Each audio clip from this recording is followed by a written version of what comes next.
Hi, everyone, and welcome to a brand new episode of The Almighty Mindset with me, Knock Knock Neo, your host of this series, the Mental Health Q&A, and the brand new playlist, The Codependence Conspiracy Case. I hope that you're enjoying these new episodes. I think they're a lot of fun, and I think it's a whole new way of looking at mental health. So, as in, like, it's, instead of the whole Q&A thing where we're talking about you know what, it's just a different way. It's just a different way of just trying to showcase mental wellness and stuff, another aspect of healing and growth. So today we're going to talk about code and building our own code, a way of life, or rather building your own sense of self, right? If you remember from the last episode, the third episode, Transcending Your Ego with Jeff Winger, in that clip, he talks about, or he says specifically, every man's got to have a code, right? And and that's what we're going to talk about today. We're going to talk about um, having a code, why we don't have one, why it's important to have one. Because what you're essentially doing is you are building yourself, right? You are creating who you are, right? So in the very beginning, when we're kids, babies, toddlers, we're growing up as kids, we don't know anything, obviously, right? So everything about who we are is imposed upon us, our religious or non-religious value, so not even the values, the religion or non-religion is imposed upon us. The values associated with that religion or non-religion are imposed upon us. Maybe even, our future careers. Mom and dad want us to be this instead of that, but I want to be this instead of that. You know what I mean? Stuff like that.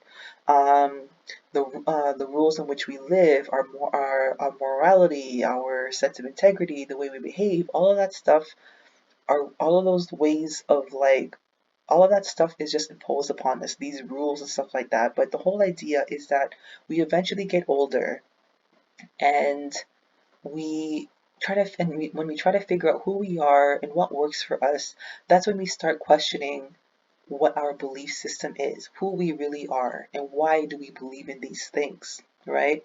A classic example would be the homosexual Christian. I think that would be that's a perfect example because let's say you're raised in a Christian household and then one day it dawns on you that you're homosexual. Then what happens? Are you less homosexual because you have to deny your sexuality because you're Christian? Or are you less of a Christian because you're a homosexual person? Because it is possible for you to live your life as both, right? Because what makes you Christian, or anyways, what I think makes people Christian or Catholic or Buddhist or whatever, are the values that they embody from those religions, right? That's just my personal opinion of it, right? So you can sort of do that with yourself. Yes, I'm a homosexual person, but I still abide these Christian values because it makes sense to me, right? For me personally, I wouldn't necessarily say that I'm Catholic, but I kind of like the idea of saving yourself for somebody special. It doesn't necessarily have to be marriage, but I do like the idea of like being intimate with somebody special, waiting for that moment because it's sort of because that's what I want for me. That's what works for me. That's what I like. I wasn't really a person to have a one night stand and sort of just give it away. Like I wasn't really that person.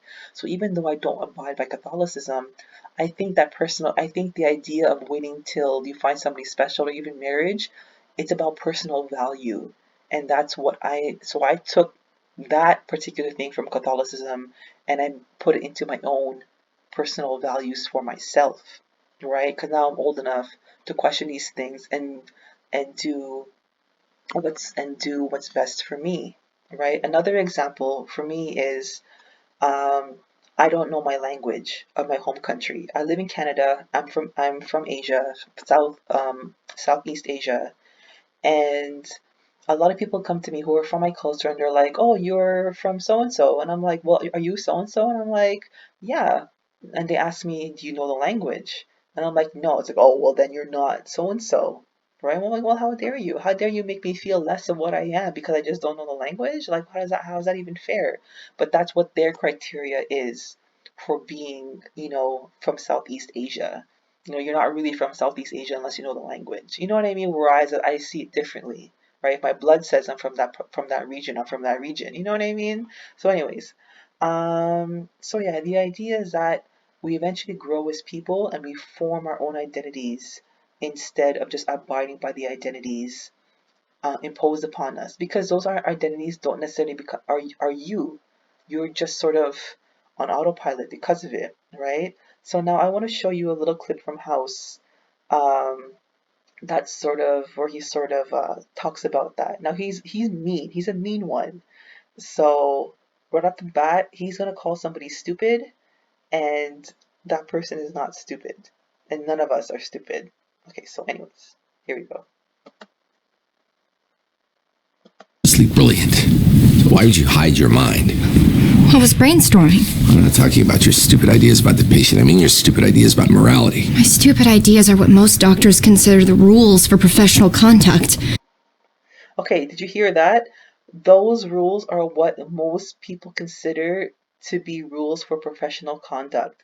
That is exactly what I'm trying to say. What she's saying, he's saying that if you're brilliant, like why do you abide by these rules? And her explanation is, well, these rules are all the rules that, pertain to everybody else, so I don't get what the problem is. What about a neuroendocrine tumor? Not without diminished mental capacity, loss of judgment. Disseminated intravascular coagulation, however, fits. Rules are just helpful guidelines for stupid people who can't make up their own mind. You obviously don't fit into that category, so why put yourself there? Okay, so rules are guidelines for stupid people who can't think for themselves, which I guess is kind of true because it's great for children because children sort of just, run off their own ids and egos. And I guess it's also in place for just people who can't think for themselves. I don't know who else that pertains to, but I know that it only pertains to children. Okay, so in this next clip, this is where he challenges her sort of societal construct of what rules and ethics should be. If lying to a patient saved their life, would you do it? No. That's a lie. If your grandma gave you a really crappy tea cozy for Christmas, would you tell her you liked it? Yes, but that's different. So you lie when it doesn't matter, but you won't when it does. How'd you get so screwed up? Okay, so let me repeat that. Would you lie to a patient to save their life? And she says no, right? Because she's caught up on the idea that lying is wrong. But your goal as a doctor is to save the patient, right? So what do you abide by? Do you abide by your Hippocratic oath of do no harm? Or do you abide by your ethical standpoint of I don't lie, right? Now, you can argue that by lying to them, you're doing them harm, but the greater good is that you're saving their life. Now, if they find out you lied to them and you saved their life, they may just forgive you for lying to them because you saved their life. You know what I mean? But but you have to keep in mind that these are codes that this is this is Dr. House's code. He thinks it's more important to lie to a patient to save their life than to lie to the grandmother to spare their feelings. I'm not a doctor, right? I'm a regular person. So would I lie to would I lie to a person to save their life? I mean, probably. Especially if it's a stranger. I don't know. See what I mean? Like, there are a lot of things that come into it. Like, but would I lie to my grandmother to spare her feelings? Yeah, I would. I would lie to my grandmother to spare her feelings. You know what I mean? Because that's important to me. So you have to decide. So in building your own code, you have to decide what's important to you and what supersedes what. Right? Is lying more important than saving somebody's life? Is lying more important, or is doing this more important than the bigger picture of the good? You know what I mean? There's a lot of thinking that they have to do. So there's another example that I want to show you. Now this is House's dilemma, right? And this is like he has a dilemma between this or that, and he's trying to figure out what the best course of action is. My patient is gonna die. Does a lie guarantee he'll live? You got two choices. Either be honest and face the medical consequences, or lie and face the personal consequences. Okay. So that's sort of the thinking process that we have to go through, because when we create our code and when our code is being tested, because our code will constantly be tested just with life itself. We're going to encounter experiences in our lives that are going to be testing us, and we have to pick what's best for us, right? He may just say, fuck the personal consequences because I can deal with it, but I cannot handle somebody dying knowing that I can save their life, right? You have to pick and choose what you can live with, right? So a personal example is my sister. If you've been following along, me and my sister, we grew up in a really, really, really harsh household. And my dad, he was living on his own for a while. Like after my mom died, he sold the house and he lived on his own. And when he started living on his own, his health deteriorated drastically. Like he was always sick. He was not in good health, and he was like that for months. He just couldn't get better. He was going to the doctor and he just couldn't get better. And then my sister was contemplating whether or not she should bring him in and he live with her in her house with her family, right?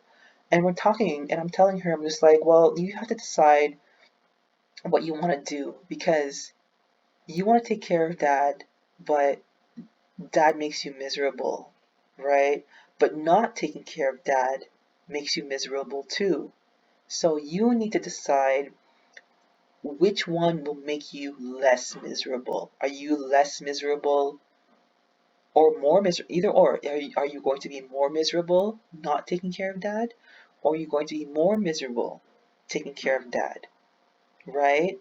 Or are you going to forget about the misery in general and just take care of dad on a sense of duty? And is that sense of duty going to make you happy? You see what I mean? So it's always going to be tested. That's why it's so important, and it's so important to create our own code, because that's how we start to really form our own identity and what we like and what we don't like, what we want to do, what dictates our schedules. You know what I mean? Because right now a lot of us live on a clock, right? It's 12 o'clock, it's lunchtime. It's 4 o'clock, it's dinner time. It's no. How about you just eat when you're hungry, or you eat, at 5 so that you can practice at 7 so that you can, you know what I mean? Like it's all about, and that's how you really start to create life, right? Because you start to figure, as you create your own code and you create your own ways and your own standards of how you want to live, that's how you start manipulating life, manipulating the world, and start having it bend at your will. You know what I mean? Because then there are certain things that you will not tolerate because it won't make you happy, right? I will not have this happen to me because this will not happen to me. This is not what I believe in. So this is, you know what I mean? Like that's how you really start to live life the way you want to on your terms, because you have to dictate what's best for you first, right? How you want to live, and then you start bending everything around you, your schedules. You start changing the people around you, or whatever, what may have you, and then that's how you start living your life. Okay, so I hope that this was an enjoyable episode. It was for me.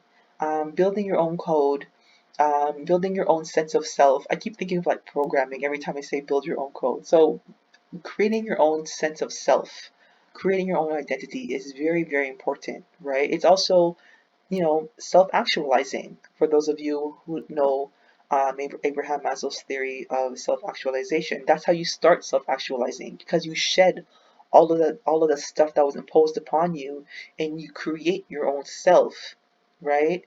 And then once you create your own self, then you figure out what your path is, and you actualize yourself toward that path, right?